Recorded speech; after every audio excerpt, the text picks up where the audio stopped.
Hey guys, how are you? Today I want to talk about something a little eye-opening. It involves a car that I recently sold, my beautiful 2024 Genesis GV70. About a month ago, I decided to part ways with my car, and after getting a few quotes from different websites, I ended up selling my GV70 to Carvana. The process was actually pretty smooth. They paid off the car in 3 days, so none of these horror stories that I had read and seen online. And I thought I got a fair price at the time at $39,200 because they paid more than Carmax offered and that Autotrader instant cash offered as well. So it seemed like a fair exit to a vehicle that I no longer wanted. And fast forward about 2 weeks, and just out of curiosity, I decided to browse the Carvana website, and guess what I found? My same exact 2024 Genesis GV70 down to the VIN, same car. And the listing price, a cool $47,990. At the very end of this video, I will present an interesting argument. It is my belief that it can be more expensive to buy my former car from Carvana than going to a Genesis dealership and picking up a brand new 2025 Genesis GV70 Sport Prestige.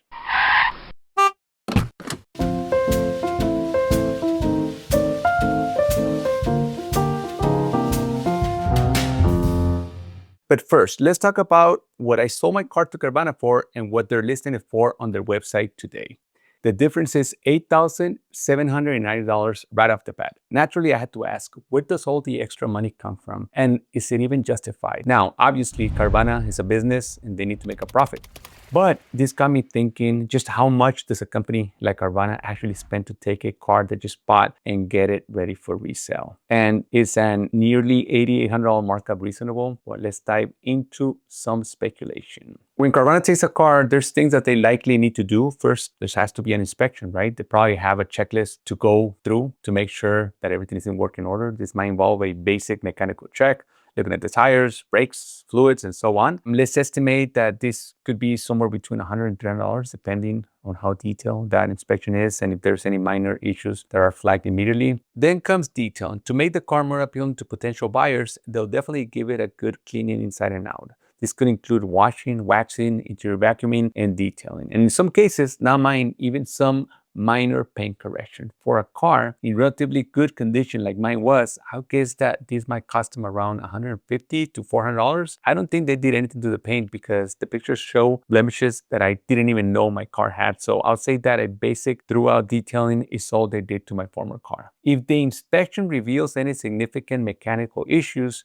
that could add some substantial costs. However, my GV70 was only a year old with relatively low miles and I maintained it well. So because I know that used car dealerships are not required to service their cars before selling them, and because my former GV70 was up to date with maintenance, I'm going to assume that they did not spend a dime in this department. So let's put $0 for maintenance. Beyond the physical reconditioning, there's also operational costs. Sometimes Carvana has to transport a vehicle, store it, list it on their website, handle customer service, and potentially offer some sort of warranty. These overhead costs are hard to pin down, but they definitely factor into the final price. Let's just broadly estimate that these are somewhere between $500 and $1,500. This is a bit of a wild card, but it covers a lot of their infrastructure because remember, the GV70 is still under full factory warranty. In the case of the GV70 that I sold to them, it is being offered at the same store where I sold it to them.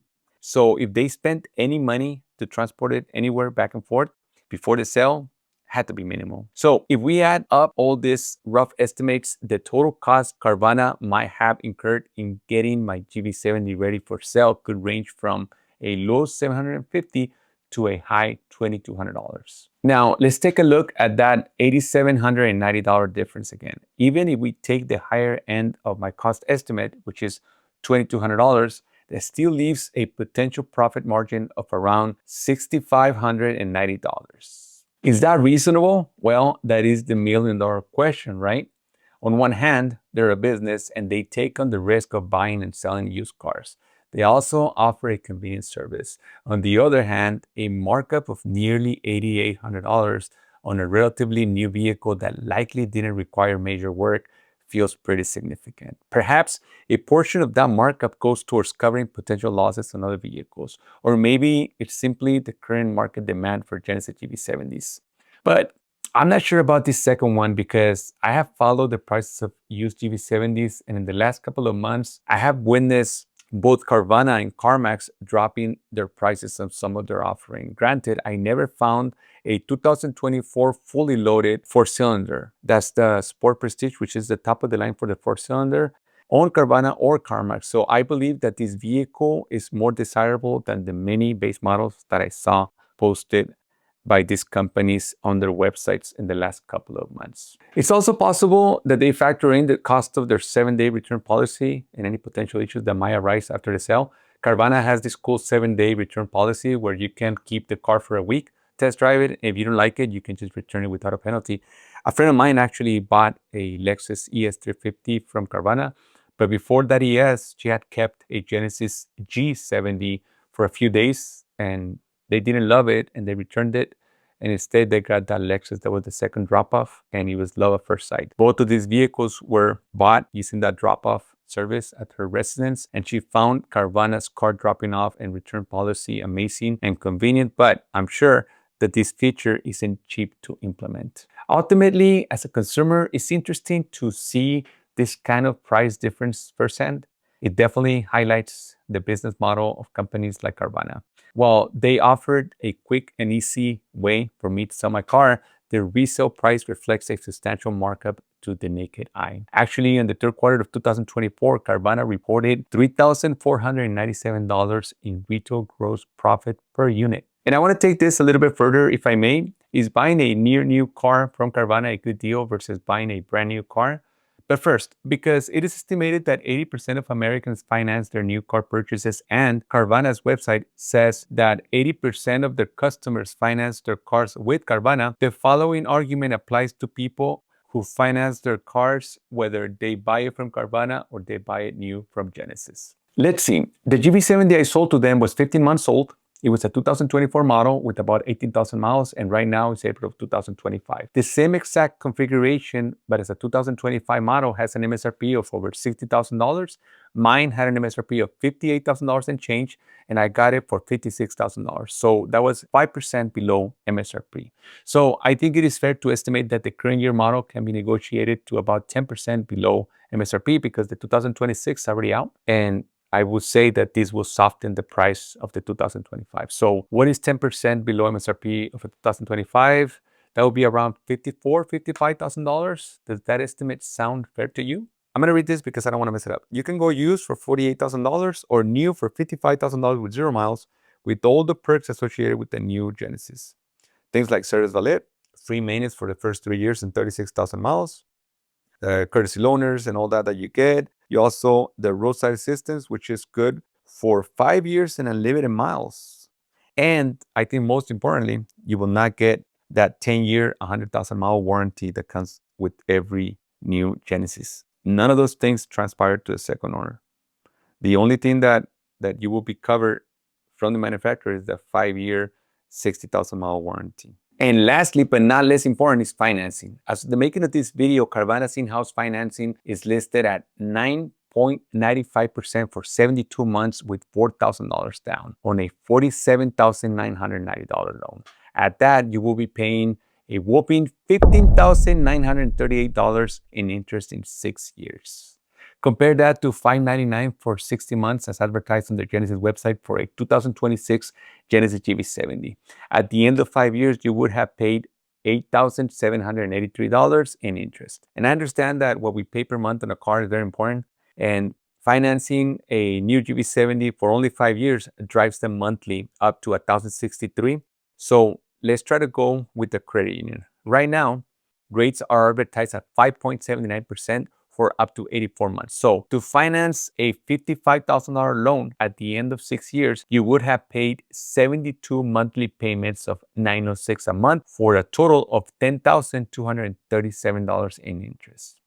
That's a whole $5,700 less in finance charges if you go with a credit union to buy a brand new GV70 versus buying a used GV70 and going with Carvana's in-house financing. I cannot believe that you made it this far into this video, but if you did, then you deserve the ultimate comparison in going with a new GV70 and buying my former car from Carvana. Right now, Genesis is offering a 2.99% APR for 60 months. That's a rate that no credit union or Carvana for that matter can touch. financing $55,000 at 2.99% for 60 months at a monthly of $988 will cost you $4,282 in interest. Again, that's $11,656 less in interest. I'm trying to understand how this makes sense. Buying a used 2024 GV70 from Carvana and financing it with them will cost you $63,925 at the end of 6 years, where you could be driving a brand new 2025 Genesis GV70 Sport Prestige, for which you would have paid $59,282 in principal and interest in 5 years. So if you plan to buy your next car with cash, obviously dollar for dollar, it is cheaper to buy a slightly used GV70. But if you belong in the 80% of us who must finance our new car purchases, then this is something to consider. What do you guys think? Is a nearly $8,800 markup on a car like this reasonable? And what do you think of my second argument? I wonder if I missed anything.